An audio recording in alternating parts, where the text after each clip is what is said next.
All right, here she is. This is the Remington Model 700 ADL. She's chambered 6.5 Creedmoor, and it is the tactical ADL version, which means it does not have a floor plate to eject the shells out of the bottom. To get them out, you have to, I think it holds 4, you have to cycle the bolt and dump them out that way. That's what the ADL is. All right, I walked into my local hunting shop, gun shop, and they had this little gal sitting up, and she caught my eye. I liked it originally because it was FD in black, thought it was cool. I was in looking for a 243, 25-06, something of that nature. Acquired some land last year in Tennessee, deer hunting. And for the wife and kids, I needed a gun that they can shoot, and a long shot in Tennessee property is going to be 100 yards. More than likely, it's going to be a lot less than that. So I wasn't really needing super long-range shooting gun, but this one was here. The price was right. It's $349 before I paid the tax man, so she came home with me. And so this video is going to be a little bit about the build. In the next video, I'm going to get the results. So let me tell you a little bit about the package that I've got together so far. And again, this is an inexpensive hunting slash possible, stretch its leg out long range gun. We'll see how it goes. So had plenty of other 700s and other platforms that I work off. I know it well. So really I was looking for the action and the barrel on it. Things I do love about it, or like about it anyway. Right here, she's got a threaded barrel, so we can slap on a suppressor at some point when we choose to. It's got an X-Mark trigger on it, so it's adjustable. I think right now it's about 3.5 pounds, which is not too bad. I'll probably keep it that way for a hunting rifle. All right, it's pretty standard. Things that I do not like about it, right here. This thing right here, the stock. It's cheap, it's plastic, and that's why they can get the price point down to where it is. Probably, I'm going to say already, I know that I'm going to restock it. Reason being is that I wanted to free float the barrel before I shot it to make sure that everything was, there was no touching points, no pivot points or anything like that for that barrel. So I grabbed the Dremel tool and I cleaned out the channels a little bit to give me a little more relief right here and right down the side, a little more uniformity. But when I did the dollar bill test, I get hung up right here. And you can see, get through there, I've got plenty of clearance underneath that barrel, so I'm not worried about it. So when I do stick a dollar bill in there, they come out the other side, and so it's free floated all the way through here. But I got hung up right here really bad. So I took about 1/8, maybe a little bit more inches of material out of the bottom. As you can see, I'm going to show you. That barrel is just creeping right back down on there, so it's not really free floated. And it's really, I can get the dollar bill in right there, but about 3/4 of an inch back, it just stops. So it's touching and it's still falling down. Again, it's a cheap plastic stock, and it's already flimsy. I don't want to make it any more flimsy. I am, however, going to shoot it. Got it all cleaned out, ready to go to the range. Going to do the normal break-in procedures on it. We're just going to go from there. But more than likely, I'm going to replace it and go ahead and put a BDL style or a box magazine style on it instead of having it the ADL. Now, I wanted the gun primarily for hunting, as I said, hunting out of box blinds and ground blinds. I wanted a more of a hunting style instead of a prone shooting style, which the guns that I currently own are pretty much, well, they're all set up for shooting in the prone position, and they're very heavy barrels, heavy platforms.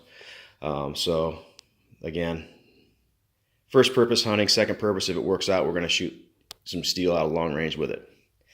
So that's pretty much it about the gun. Now let me tell you about the scope. Going with the scope, keeping the theme cheap, inexpensive, I guess what you want to say. I decided that I was going to get the Monstrum Generation 2 4x16x50.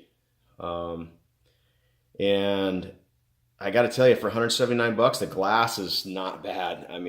Does it compare to my high-end glass that I have? No, but there's also, thousands of dollars difference in that. So I'm going to take it for $179.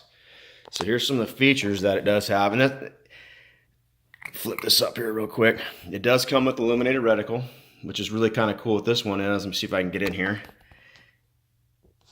Get in there right. Hit the button once, and there you can see it. It's got green, and then I hit it again. It'll go red, and I think there's 10 brightness settings for both. Then hit it again, it turns it off. Not going to be able to see the glass through here at all, but just wanted to show you the reticle. The thing that I'm not a real big fan with, and I don't know because I haven't shot it yet, but in my mind I'm going to the fact that I'm not going to like it, is the fact that the reticle actually inside, you know, it's a first focal plane scope, which I have others, but as you can see, the crosshairs in this and the mil dots on it are so large that I'm really worried at extended ranges it's going to cover up a whole lot of target. It's literally probably 4 to 5 times thicker than my other scopes. So I just don't know. That's the one thing I am kind of worried about. Again, haven't shot it yet, so we're going to have to see how I like it. But let's see if we can get that again. But no, we can't do it this time. Anyways. That's it. The other drawback to it too, and it's nice, it's not going to be a shock to it when you pay this less of amount of money for something, is it does have audible clicks. So here you can see if you can hear it. They're not real loud, but they're not solid and I don't know what the word is, direct or whatever. There's a lot of mush, a lot of play to them. So you're going to have to, you know, a lot of my other scopes I can tell by how many clicks by counting. This one you're going to actually physically have to look at it. But again, it's a $179 scope that I put on a $349 rifle, so I'm not going to complain. If it don't like it and my premonitions hold true, I've got a Ruger RPR 22 long rifle that scope's going to look awesome on, and that'll be plenty of scope for that, and I don't really care. So right now I'm in at about $650. I already had the cheaper Blackhawk bipod, so I slapped it on there. It's got the 2 lugs. You know, one for the bipod and then one for the sling if you choose to. And then I did have to change the rings on it. The scope did come with rings, but they believe they're extra highs, and it put my scope like almost 2 inches above the bore axis, so that was not going to work. So I went with lows on here, and I don't know what they are. I think I got the medium grade Vortexes or something like that. But anyway, so I think I'm in the whole gun, maybe $650.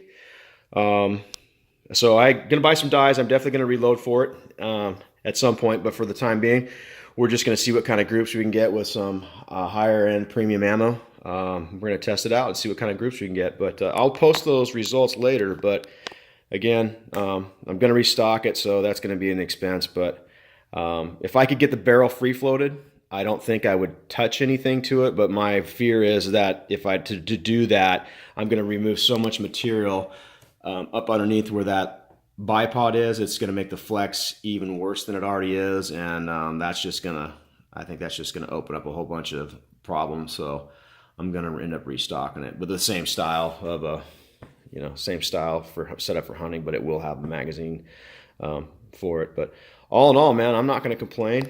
You know, the wife and kids got to hit a Copenhagen lid at 100 yards, maybe. I'm sure she's capable of that, probably better than that already. And I think we're just going to see what she can do. And we've got a nice and expensive platform to work off of. So I'm actually kind of excited about it. So I'll post more later.